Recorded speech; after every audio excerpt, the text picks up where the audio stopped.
This is Booked for Drama, where stories burn, hearts break, the tea is always hot and never a part two. Today we're diving into My Crippled Husband Regrets Saving His First Love by SkyWriting.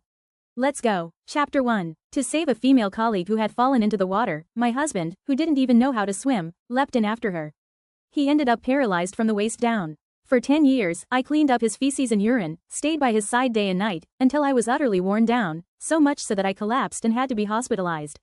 He wheeled himself into my room, eyes gleaming with hatred and twisted excitement. Even if you took care of me for 10 years, my heart only belongs to Savannah.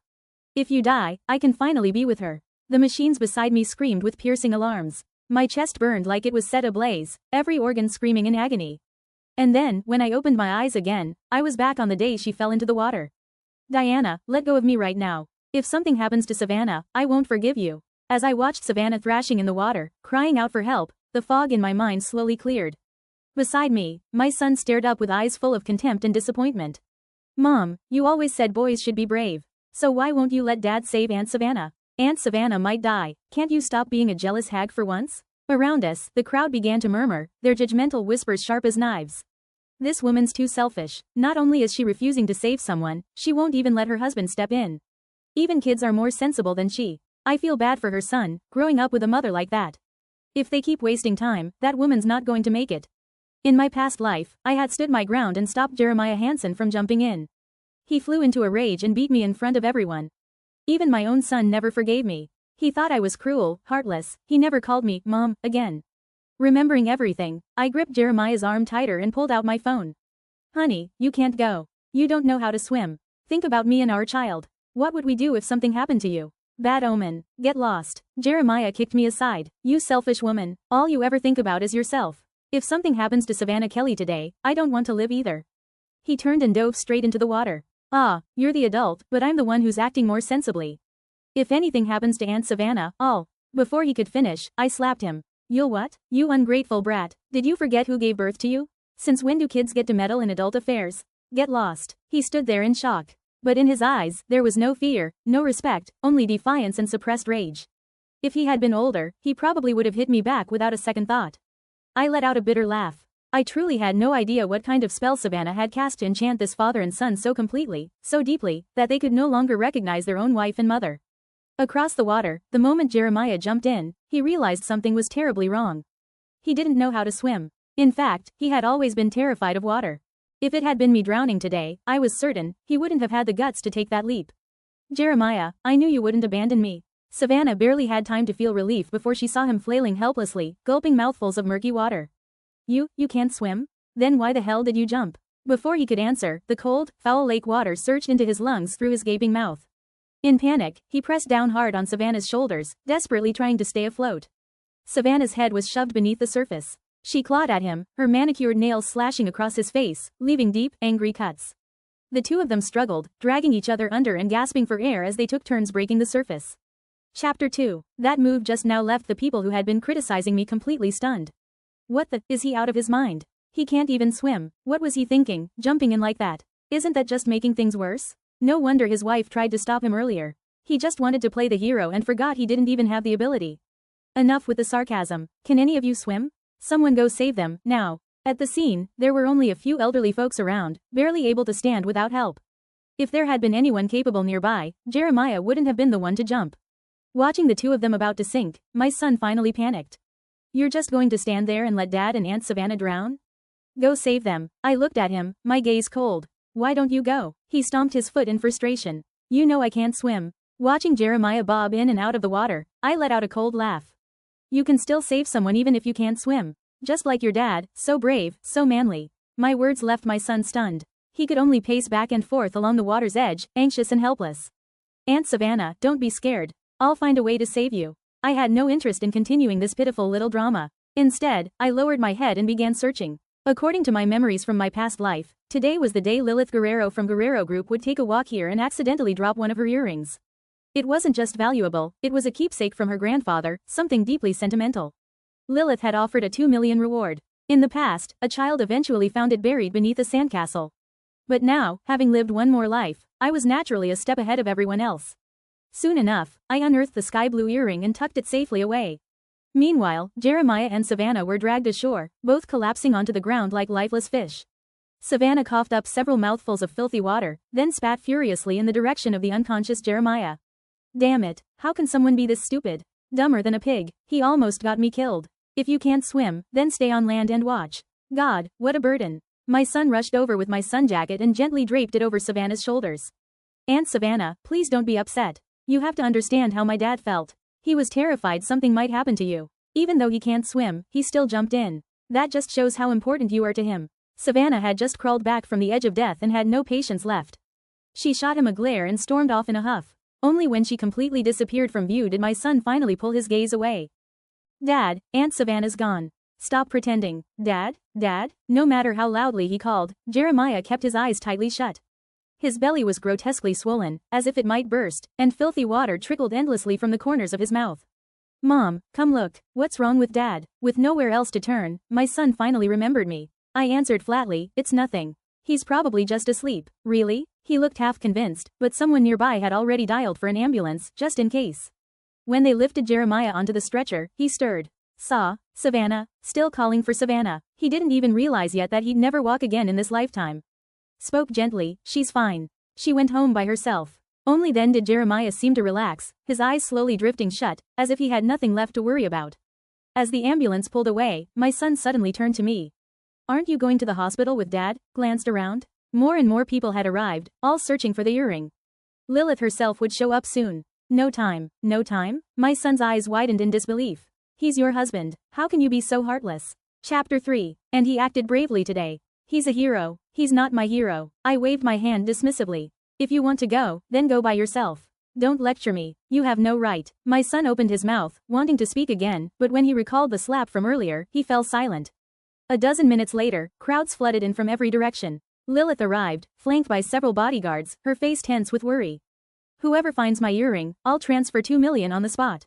Please, help me. The crowd scattered instantly, searching frantically. Lilith and her bodyguards joined the search themselves. Approached her and calmly took out the earring I had found earlier.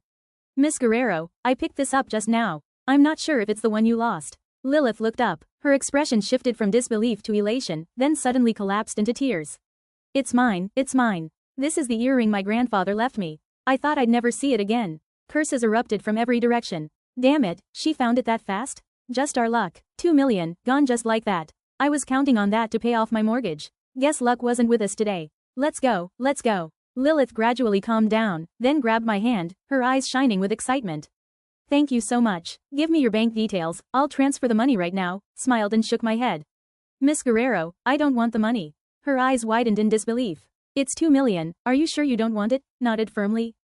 If I took that money, knowing Jeremiah's family, they would cling to it like leeches for the rest of their lives. Just the thought of that mess gave me a headache. It was better to use this moment to change my life entirely. I just want a job, Miss Guerrero. A chance to prove myself. Lilith's expression shifted, her eyes instantly cautious. All right, but let me be clear, I won't give you special treatment just because of the earring. You understand what I mean, right? I nodded. I understand. After leaving my phone number, Lilith departed with her bodyguards. I hailed a taxi and headed to the hospital. Jeremiah's parents were already there waiting. Where have you been? Jeremiah's father questioned coldly. My son stood beside him, looking smug, clearly eager to see me get scolded. I had something to take care of. And what could possibly be more important than your husband's life? Do you even realize he's still in the fighting for every breath? My mother-in-law stormed over and grabbed me by the collar. You knew he couldn't swim. Why did you let him jump in? Why didn't you stop him? Answered calmly, I did try to stop him. No, you didn't. Suddenly, my son stepped forward. You're the one who told Dad to save Aunt Savannah. You said a real man shouldn't be a coward. As he spoke, he shook his head, his eyes burning with defiance, daring me to deny it. My chest tightened, the pain sharper than when my oxygen tube had been torn out. Truly couldn't understand what I had done so wrong to deserve this kind of hatred from my own son. What more is there to say? You're just waiting for my son to die so you can snatch the inheritance and run off to remarry, aren't you? My mother-in-law's voice rose in fury before her hand struck my face with a sharp slap. I didn't flinch. I raised my hand and slapped her back, even harder. She froze, one hand pressed to her cheek, eyes wide in disbelief. Ever since I married Jeremiah, I had endured, swallowed my pride, and worked myself to the bone, so much so that they all thought I was someone easy to trample on. She never imagined that even in death, I still had this strength left in me. Chapter 4. Diana, how dare you strike your elders? Don't you have any manners or proper upbringing? I calmly pulled out my phone and brought up the video I had just recorded. Elders should be even more reasonable. Just because you've lived a few more years doesn't mean you can act without restraint. To his credit, my father-in-law remained composed. He snatched the phone and began watching the video that captured everything.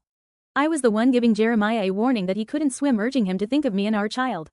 But he had insisted on diving in. My in-laws exchanged a glance, awkward and visibly speechless. Diana, this was indeed Jeremiah's fault. But no matter what, you're still husband and wife. You can't just leave him behind. Yes, your child is already this grown.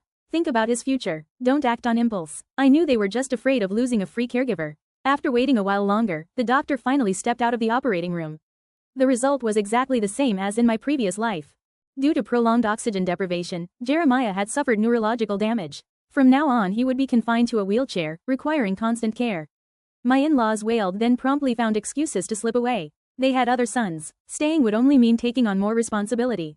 Jeremiah, meanwhile, behaved as if nothing had happened. He lay there, casually sending voice messages to Savannah on his phone.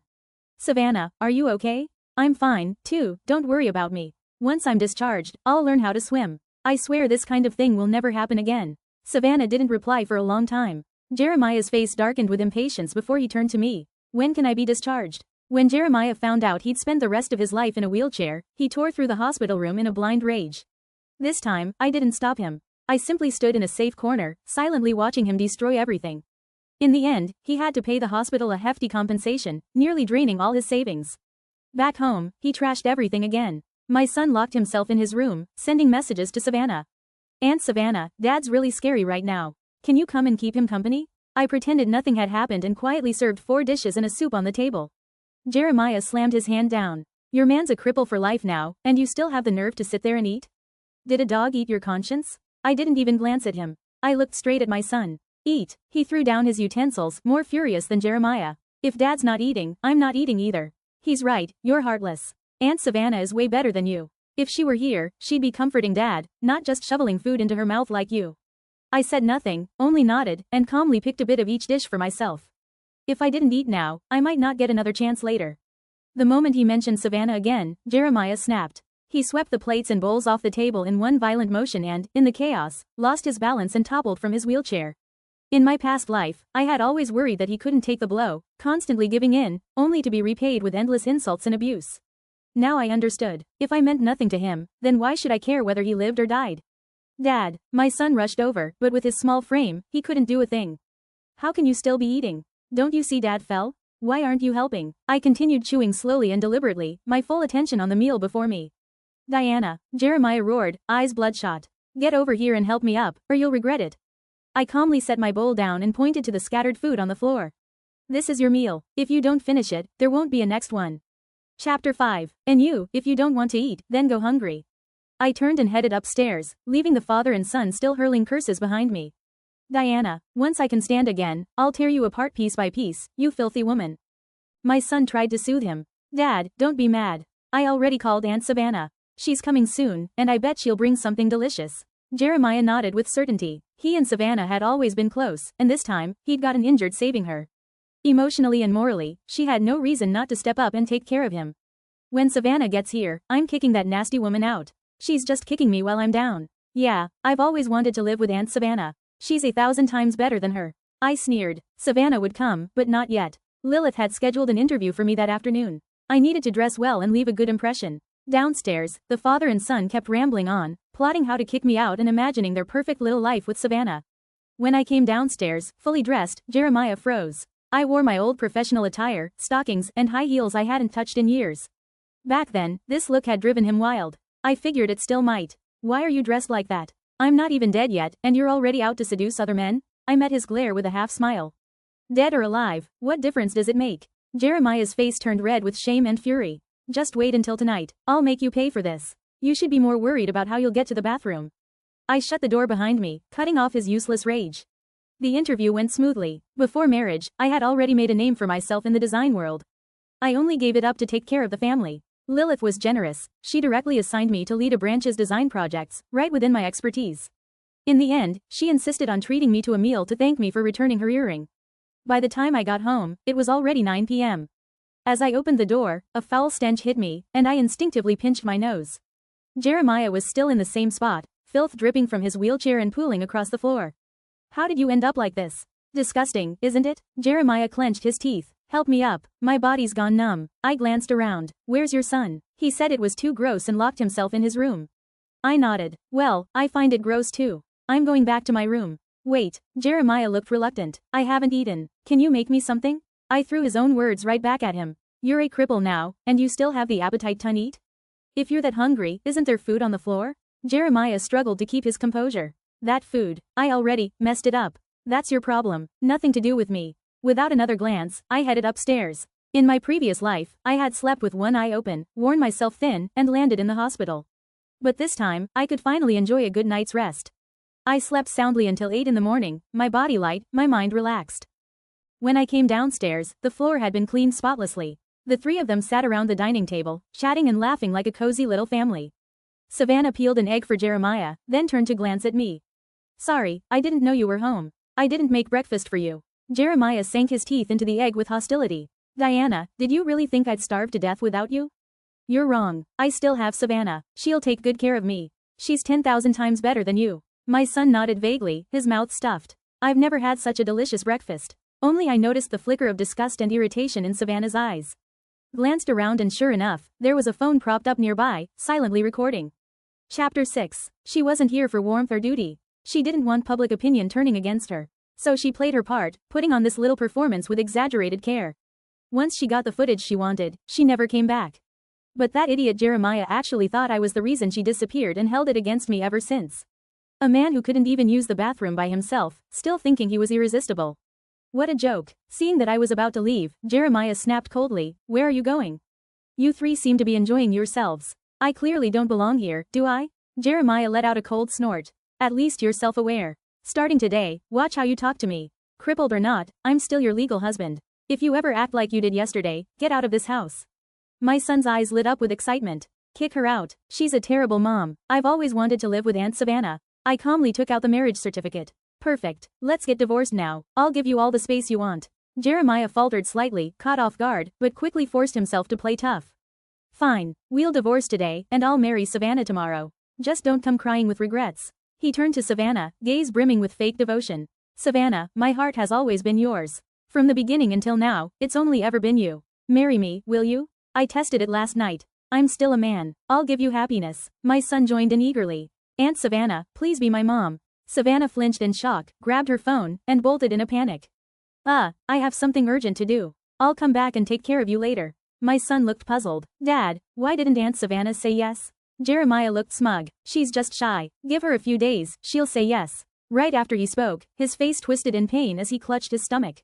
I'm full now. My son held his nose and darted away like he was escaping a sewer. Left alone, Jeremiah turned to me, still using that entitled tone.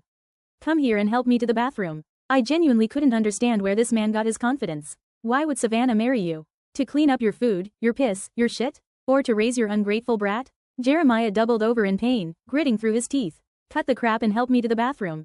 I pulled out my phone with a smile. Savannah, you probably haven't gone far. Jeremiah needs the bathroom. Diana, are you fucking brain dead? Savannah snapped. Jeremiah is your husband. Why the hell would I care about his bathroom business? Do you know how revolting this morning was? Just thinking about it ruins my appetite for days. I can't take it. How can someone be that disgusting? Why did I even have to witness that? He might as well drop dead. I glanced over at Jeremiah. But he ended up like this for you. He's madly in love with you. He's even planning to divorce me and marry you. I heard Savannah gag. Can you not disgust me more? I only ever acted sweet because I saw him as a walking ATM. Who knew that idiot would take it seriously? Chapter 7. Savannah grew more furious with every word. Even if I had to marry a toilet, I still wouldn't marry that cripple. Don't ever call me again. The line went dead. Jeremiah looked at me with hope in his eyes. When is Savannah coming? I froze. Only then did I realize I had forgotten to put the call on speaker. She's on her way. Just hang in there a bit longer. His stomach rumbled like thunder. Humiliated, he lowered his head toward me. For the sake of our years together, help me one last time. Once Savannah gets here, I won't trouble you again. I'll even give you more money after the divorce. I checked the time. Sorry, I've got another appointment. As I stepped out the door, I heard an explosive burst of diarrhea, followed by his furious roar. Diana, you bitch, I'll kill you. It was my first day at work, and everything went smoothly. Lilith had somehow unearthed my past work and rushed over, eyes sparkling with excitement. Sister Diana, so it was you all along, the genius designer who vanished without a word. Why didn't you say so sooner? I gave a light smile. That's all in the past now. Her joy was impossible to hide. I've struck gold this time. Starting today, the company will assign you a car and driver. I hope you'll shine just as brilliantly as before. You've got this. In my heart, I silently replied, I will without a doubt. Later in the day, I received a call from my father-in-law. They wanted to come see Jeremiah. By the time I got home, the two of them were already standing at the door. My mother-in-law gave me an awkward smile. How's Jeremiah been lately? He's always had a temper. We spoiled him growing up. As his wife, you need to be more understanding and not let wild thoughts cloud your judgment, all right? Of course, I know you're kind-hearted. You'd never abandon him, or Jackson. My father-in-law cleared his throat. I'll talk to him later, tell him to treat you right. In my past life, they bound me with so-called morals, until I died with my eyes wide open. But this time, I wouldn't give them the chance. Come in and see for yourselves. As I pushed open the door, all three of us froze. The room was a disaster, filthy, chaotic, and reeking.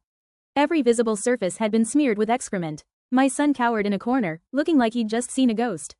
Mom, you're finally back. Dad's gone crazy, please help. He dashed toward me, arms wide to hug me, but I stepped back with a frown and dodged him. Tears burst from his eyes. Mom, I'm your son. I haven't eaten all day. Are you going to ignore me, too? Jeremiah, still facing the wall, suddenly let out a slow, eerie laugh. Diana, you really are heartless. Trying to starve your own husband to death? If I can't live in peace, then none of you will either. He suddenly spun around, a kitchen knife clutched tightly in his hand. Just as he raised it to strike, his gaze landed on his stunned parents. Dad, Mom, my mother-in-law opened her mouth to comfort him, but no words came. She turned to me. Instead, Diana, no matter how busy you are, meals still have to be cooked. If not, Jeremiah and Jackson will starve. I nodded calmly. You're absolutely right. There's rice and flour in the kitchen, go ahead and cook. She fell silent, her expression stiff. My father-in-law stepped in with a frown. If you don't have time, then at least hire someone. People can't live without food. I nodded again, spreading my hands. Your son used up every cent in this house to pay the hospital. You both have pensions. Isn't it only fair that you hire a maid to look after him? Chapter 8. My father-in-law was left speechless, and my mother-in-law gave a dry, awkward laugh.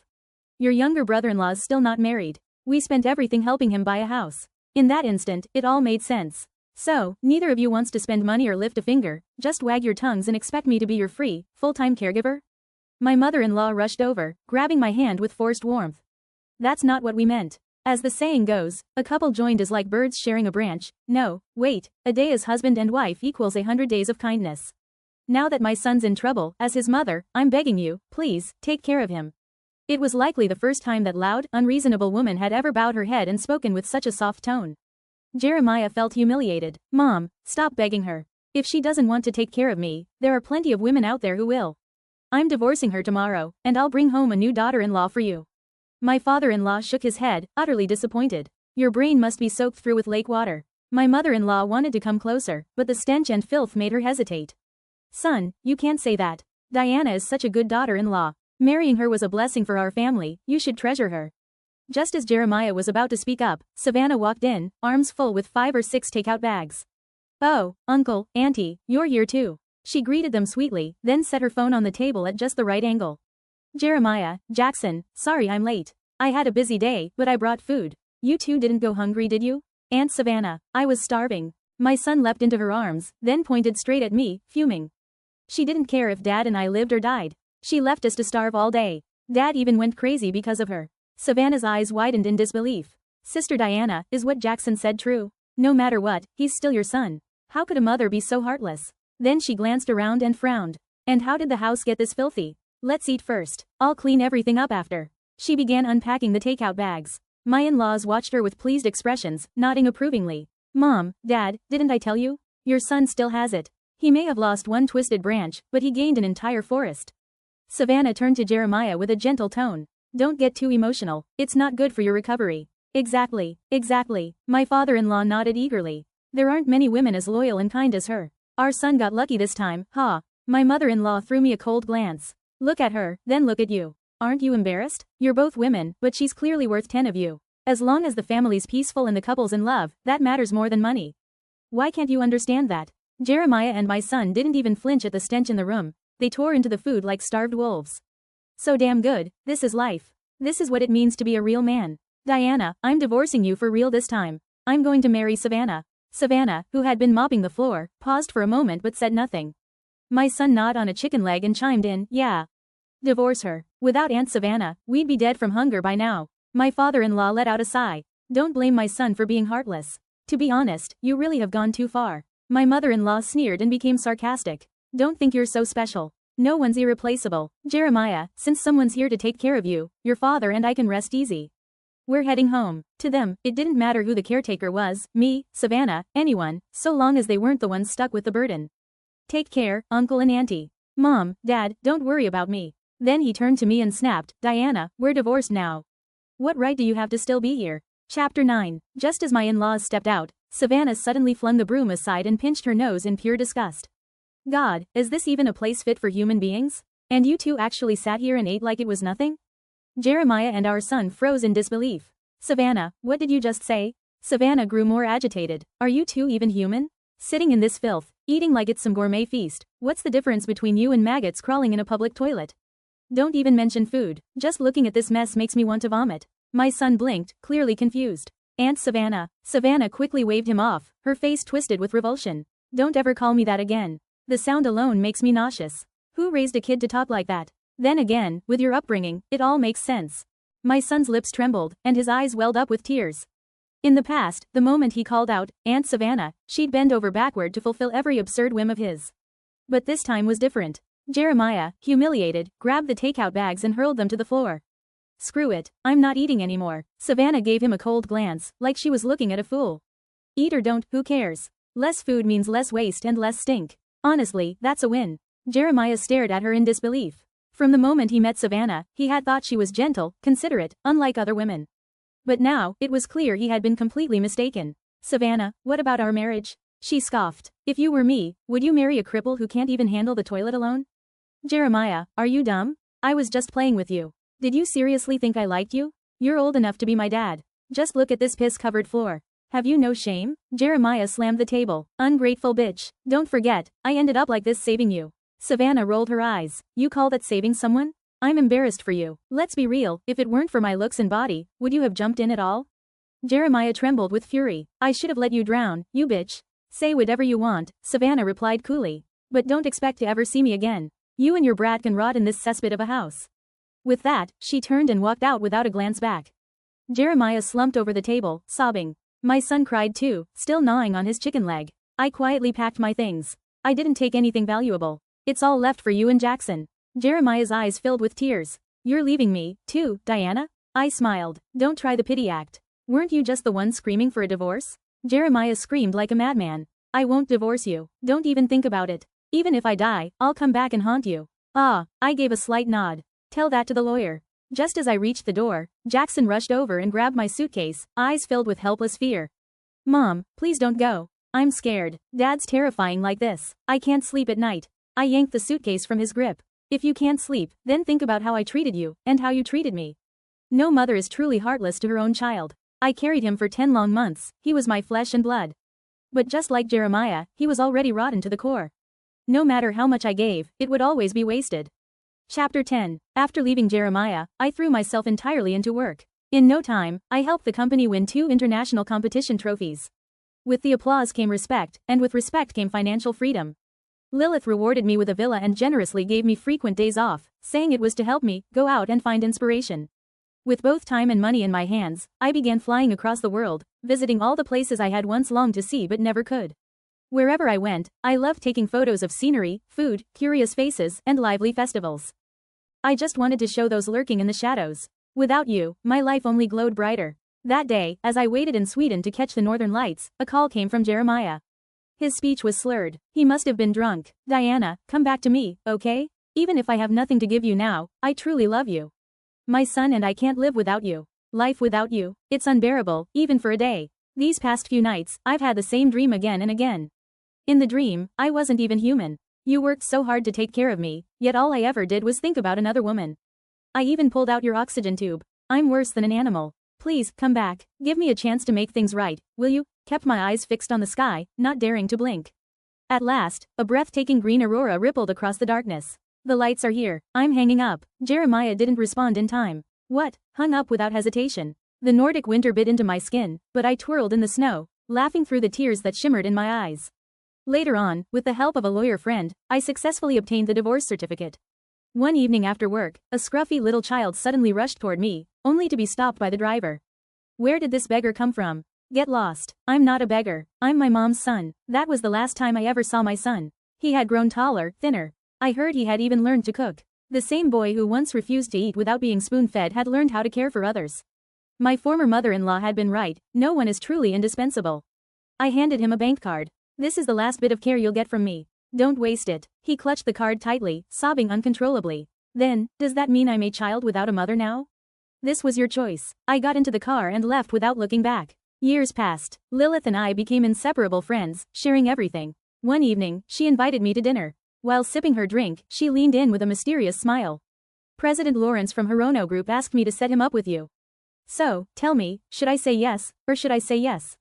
Sis, you're incredible. Are you really not thinking of getting married again? Not considering it, I turned toward the thousands of lights twinkling outside the window. Being alone felt wonderful, truly wonderful. The end. And that's a wrap on today's reading here at Booked for Drama. If you felt anything, rage, swoon, secondhand heartbreak, let me know in the comments. Don't forget to like, subscribe, and share with your fellow drama lovers. If you have any requests, drop them in the comments. Until next time, keep reading, and keep the drama on the page.